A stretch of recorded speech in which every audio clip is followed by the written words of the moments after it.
Hey guys, welcome finally to another PvP guide for Guild Wars 2. So it's been a while, and I know that I don't know if you've all been waiting for another PvP guide, but it's happening. It's here. Season 2, or not season 2, League. Or yeah, season 2 of Leagues is here, and I'm finally getting back into getting back into the groove of doing some PvP and stuff, and trying to figure out what I like, what I think is really good.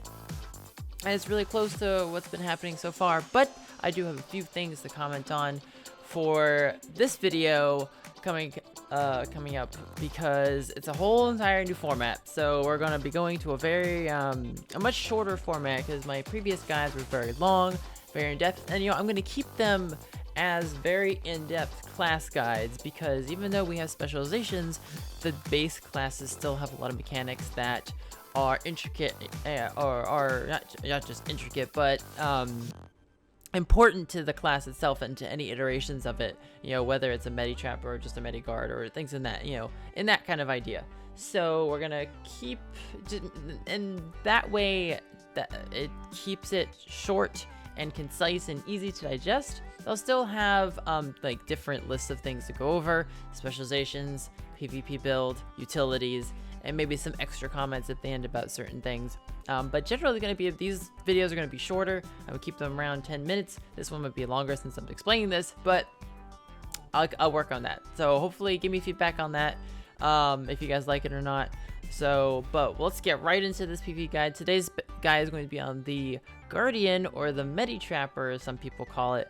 But this is kind of my version that I've been really enjoying lately, and hopefully maybe you'll enjoy it too. So, as usual, we'll be going over specializations first. The 3 specializations we'll be using are Valor, Virtues, and the Dragonhunter, obviously. And I'm just going to go over, in this kind of format, we'll just be going over the Adept, Master, and Grandmaster traits, and just go right into each of those, and kind of, if there's anything different, I'll discuss them like normal. So, for Valor, we could bringing Spider's Boon, and for our Adept trait, nothing really else you can bring there, because it's really awesome. Our master trait is strength in numbers. Here you can kind of go back and forth between this or communal defenses. I know I've said in the past that I don't like communal defenses, but with the extra blocking we get from a lot of the stuff we'll be using, it's really good. So it's either that or strength in numbers. I prefer strength in numbers over communal defenses. So that's really just my preference, and it's kind of really good considering that it does give strength or toughness to everyone else, not just yourself. And our Grandmaster trait is Monk's Focus, for the extra healing that we get from meditations. In our Virtue specialization, our Adept trait is going to be Unscathed Contender, because nothing really else you can bring there. Our Master trait is going to be Absolute Resolution, and our Grandmaster trait is going to be Indomitable Courage. Now, for the Grandmaster, you could bring Battle Presence if you really wanted to, but I don't recommend it, since the passive heal really isn't going to help much for anyone, even if it's, it gives everyone else healing. Really, it's more of a PvE kind of trait, or rerolled kind of trait, kind of top people off. So, Indomitable Courage gives you another stun break and stability, which is really important. And Dragonhunter, and our Adept trait, will bring Piercing Light. Here you can take that, or you can take Soaring Devastation. Up to you. I prefer Piercing Light for the reduced cooldown on our traps. Even though we're only bringing 1 trap in this build, it's a really good trap, and I'd like to have it on off cooldown as much as possible. The daze isn't as strong as before, but it's still pretty nice to have a little bit of a daze for some extra CC. Our Master trait is Hunter's Determination. Can't really take much else here, because nothing else is really useful. If you really like Bulwark for some reason, you can, but Hunter's Determination is really good and really awesome. It's a better version of Retaliatory Subconscious, basically. And for our Grandmaster trait in Dragonhunter, we'll be taking Hunter's Fortification. Now, you're probably wondering why I'm not taking Heavy Light. Well, because I'm not using Longbow in this build, and that segues right into the PvP build, where I discuss what weapons we'll be using. So the weapons we'll be using are Greatsword, Scepter, Focus. And the Greatsword, our sigils will be Sigil of Blood and Sigil of Rage. Yes, the Sigil of Rage is back. The Rage monster is back. I love this sigil. It's really great, especially for what we're doing with this build right now, because it gives us extra deep, some extra deeps, and it's really fun. It's a really fun sigil, and I really stand behind the idea that you should have fun in PvP. It makes it much more interesting. Actually, makes you want to play it a lot more, and makes you a better player overall. So, but Besides that, Soldier of Rage is really good, I believe. It just adds so much more damage to you, and you can get, bursts down really quickly. On our Scepter and Focus, just normal air, fire sigils. So to talk about the Scepter Focus really quick, my take on Longbow versus Scepter Focus is that Longbow, while it does have a significant damage increase, like damage overall in that weapon is insane, but its utility in a 1v1 I still can't get around. Like, I still can't feel like, I don't feel like I'm really good in the 1v1 scenarios. Basically because there's a lot of classes that have a lot of stability, have a lot of self-healing, have a lot of sustain that Dragonhunters don't get, or Guardians don't get with using Longbow. It's a really good team fighting weapon, especially with the 5 and the 4 and the 3.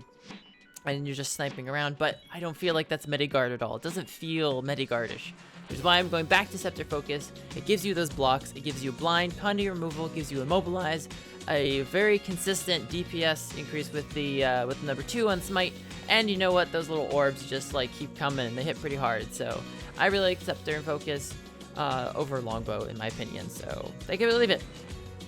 As far as runes and amulet go, the rune I'm using is Rune of Leadership.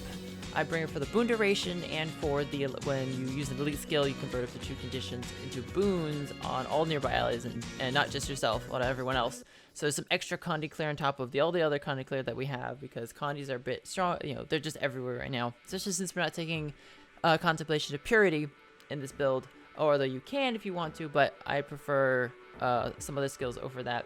You'll be taking this sigil. You can kind of switch this around if you want to take Pack or something else to give you a bit more damage. It's up to you. I just really like this rune a lot. And as far as our amulet goes, we'll be taking Paladins, since it was one of the new amulets to the game added to PvP, over Marauders.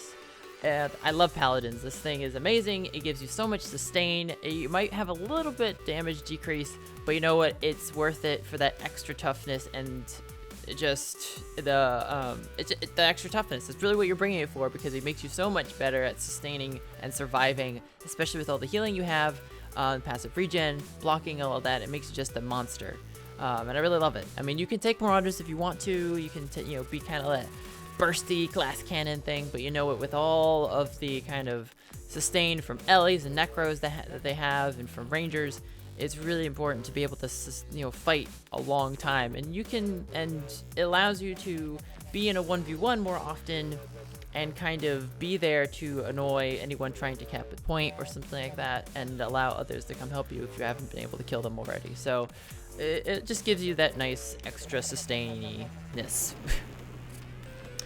As far as the utilities go, our heal is Shelter, obviously.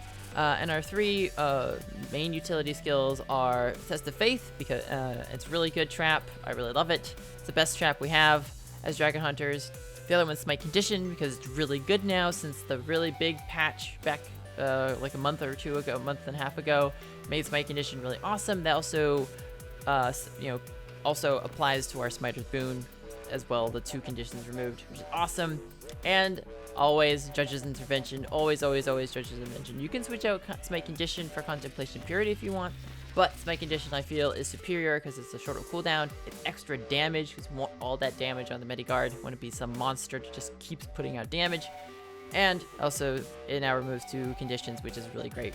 So, and as far as our elite skill go, I bring Renewed Focus because I like it for the kind of renewal on our virtues, because that's the reason you bring Dragon Hunter, is the virtues.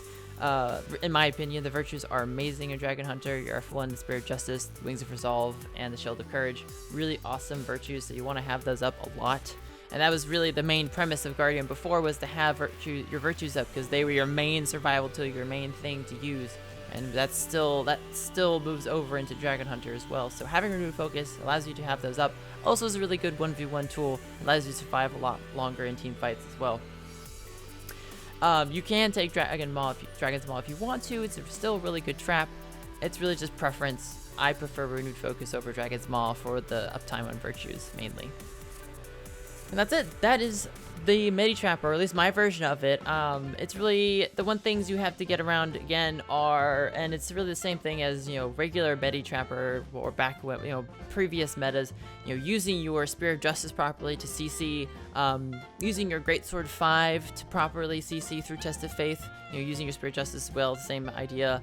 Or just CCing a lot. Like, you have a lot more soft CC and CC with the Greatsword. You have your Scepter, you have your Spear, you have your Daze from your Trap, you have, that's really it, but that's still a lot more than we used to have back in the day of your, when we had no CC. So this is my version of the Medi Trapper. Hopefully you enjoy it. If you do, leave a comment. If you don't, leave a comment. Talk to me about this new format if you really like it. If you don't, give me feedback on it. Tell me what you want from it. I'm just trying to figure out how short or how long I'm trying to make these videos. This video is already a little bit over than I want it to be. But still, thank you guys so much for watching. Stay tuned for more PvP guides in the future. I'll be making more now that Season 2 is here. And as always, I'll see you guys next time.